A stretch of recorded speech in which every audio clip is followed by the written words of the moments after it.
আগের পর্বে শুনিয়াছি আমরা যে ক্ষুদিরাম তাহার 10 বৎসরের পুত্র রামকুমার এবং 4 বৎসরের কন্যা কাত্যায়নীকে লইয়া কামারপুকুরে আগমন করিয়া তদবধি ওই স্থানে বাস করিতে লাগিলেন।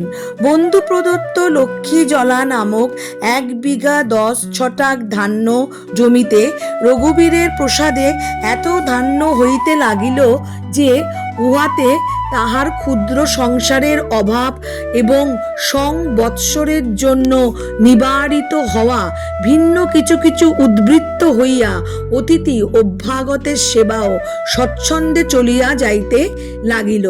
পুত্র রামকুমার ও কন্যা কাত্যায়নীকে সঙ্গে লইয়া 39 বর্ষ বয়সে সস্ত্রীক ক্ষুদিরাম যেদিন কামারপুকুরে আসিয়া পুণ্য কুঠিরে বাস করিলেন, তাহাদিগের সেখানকার মনোভাব বলিবার নহে। ঈর্ষাদেশপূর্ণ সংসার সেদিন তাহাদিগের নিকট অন্ধ তমসাবৃত বিকট শ্মশান তুল্য। দুঃখ দুর্দিনে পড়িয়াই মানব সংসারের অসারতা ও অনিত্যতা সম্যক উপলব্ধি করে।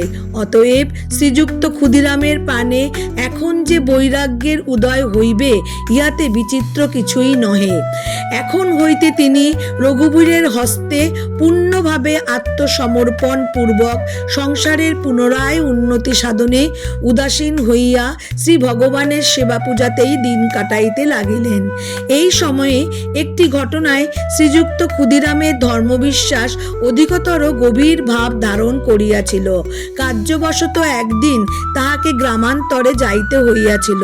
তথা হইতে ফিরিবার কালে তিনি শ্রান্ত হইয়া পথমধ্যে বৃক্ষতলে কিছুক্ষণ বিশ্রাম করিতে লাগিলেন এবং অচিরে নিদ্রায় অভিভূত হইলেন। অল্পকাল পরে তিনি স্বপ্নাদেশে দেখিতে লাগিলেন তাহার অভীষ্ট দেব নব দুর্বাদল শ্যামতনু ভগবান শ্রীরামচন্দ্র যেন দিবা বালক বেশে তাহার সম্মুখে উপস্থিত হইয়াছেন এবং কোন স্থান নির্দেশ করিয়া তাকে কিছু বলিতে লাগিলেন।